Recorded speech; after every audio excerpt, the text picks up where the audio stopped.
Sure, it's 2026, but tell that to the internet. Recently, social media has been positively yearning to roll back the clock, the calendar, the overall timeline to a decade ago. Yes, 2016. So we're taking a throwback trip down memory lane, serving up the nostalgia of all the pop culture moments that defined that year.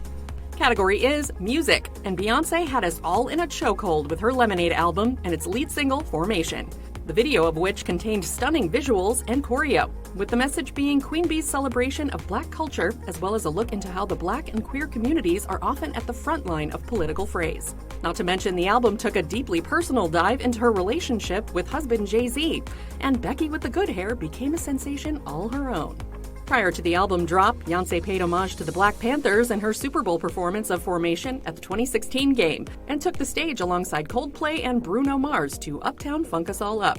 Oh, and some football happened or something.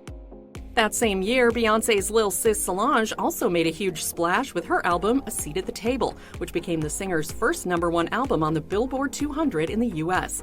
Its lead single, Cranes in the Sky, which was not about birds, won the Grammy Award for Best R&B Performance and was ranked on Rolling Stone's 500 Greatest Albums of All Time, proving the talent in this family is never ending.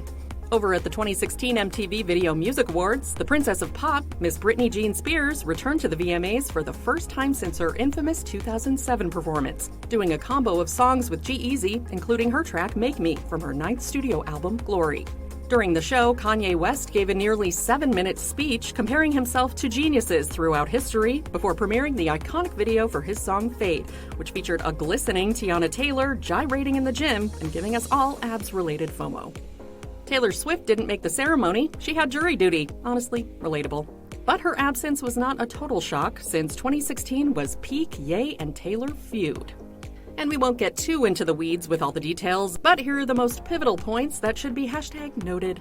On February 11th, 2016, Ye dropped his song Famous, which featured the now infamous line, "I feel like me and Taylor might still have sex. I made that famous." A day later, Taylor's rep released a statement saying she never approved the lyrics, despite Kanye claiming in a since-deleted Twitter rant that Taylor, quote, thought it was funny and gave her blessings. In June of that year, Ye's then-wife Kim Kardashian told GQ in an interview that Swift was in the know, telling the outlet, "She totally approved that. She totally knew that that was coming out. She wanted to all of a sudden act like she didn't." Kim followed that up with a tweet about National Snake Day. What a coincidence. This post is still up, by the way. On July 1st, Kanye released the famous music video, which featured jaw-dropping visuals of Ye surrounded by naked wax figures, one of whom was Taylor. On July 18th, Kim released Snapchat receipts of Taylor seemingly giving Kanye permission to release Famous. That same day, Swift dropped a lengthy Notes app rebuttal on Instagram, which read in part, "Where is the video of Kanye telling me he was going to call me that in his song? It doesn't exist because it never happened." She added, "I wanted to believe Kanye when he told me that I would love the song. I wanted us to have a friendly relationship. He promised to play the song for me, but he never did. You cannot approve a song you haven't heard. Being falsely painted as a liar when I was never given the full story or played any part of the song is character assassination. I would very much like to be excluded from this narrative." Of course, a video of a call between Kanye and Taylor later leaked. Swift said the footage proved she was telling the truth the whole time, and Taylor's reputation era was born.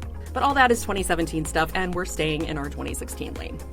Elsewhere in music that year, Adele went on tour for her mega-successful 25 album, Lady Gaga dropped Joanne, and rumors started swirling that One Direction, who had previously seen a break in the group's lineup with the exit of Zayn Malik, was heading for a full split.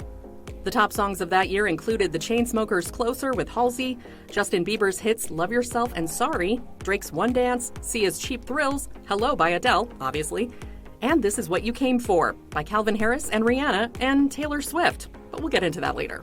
Work by Rihanna and Drake was also a mega hit, and their relationship made headlines as well, but like we said, later. On the TV and streaming front, 2016 saw a return to Stars Hollow in Netflix's miniseries Gilmore Girls: A Year in the Life, set 10 years after the popular series finale. Fuller House also satisfied our endless reboot cravings, but we also bid farewell to some iconic series, including Pretty Little Liars and the first run of American Idol. In July of that year, it was announced that Game of Thrones would end after its 8th season, so fans started to prepare themselves, because we couldn't say we knew nothing. As for the new stuff we were binging, This Is Us premiered, and we had no idea slow cookers would get such a bad rap. We gave thanks to Phoebe Waller-Bridge for giving us the shock and awe of Fleabag and persistent internal conflict because hot priest. Westworld debuted, proving that absolutely nothing can go wrong with a robot theme park. And in the People vs. O.J. Simpson American Crime Story, Ryan Murphy gathered a bunch of spellbinding actors together to dramatize the real-life trial of the former NFL star accused of murdering Nicole Brown Simpson and Ron Goldman. The series, which was the first in the franchise, went on to win 9 Emmy Awards and 2 Golden Globe Awards. But ultimately, 2016 was the year of 11. Is everything okay? Are you sure? Promise. Stranger Things debuted, reigniting our nostalgia for the 80s, Eggos, and Winona Ryder. On the big screen, Harry Potter had a big comeback with the release of Fantastic Beasts and Where to Find Them. The Ghostbusters reboot, with an all-female cast, was a huge success. Bridget Jones had a baby, and Suicide Squad had us all planning our Harley Quinn Halloween costumes in August. Moana and Moonlight were also released into the 2016 sphere, and Leonardo DiCaprio was the king of the world when he finally won his first Oscar. Now let's get into couples. Buckle up, y'all. Blac Chyna and Rob Kardashian got together and had both a reality show and a baby. Liam Hemsworth and Miley Cyrus rekindled their romance. And Drake and Rihanna's work collab led to Out of the Office romance. Remember Drake and his feelings at the VMAs? We do. Brad Pitt and Angelina Jolie split, and so did Amber Heard and Johnny Depp. Selena Gomez sparred with ex Justin Bieber on Instagram in a truly bizarre comment back and forth we weren't expecting. But hey, look at her now. And speaking of airing it all on social media, Taylor Swift and Calvin Harris broke up, and Calvin later popped off on Twitter after it was revealed his song, This Is What You Came For with Rihanna, was written by Swift under a pseudonym. Though he didn't mention Taylor by name, Calvin called out someone for trying to bury Katy Perry, basically confirming the singer's alleged feud. Katy then seemingly responded by retweeting her own tweet from over a year prior, which read, "Time, the ultimate truth teller." But Taylor was busy dating Tom Hiddleston at the time, so what an era to be alive. Other notable events in 2016? Well, some, while headline making, really hit the internet hard, like the killing of Harambe the gorilla and Kim Kardashian's horrific Paris robbery.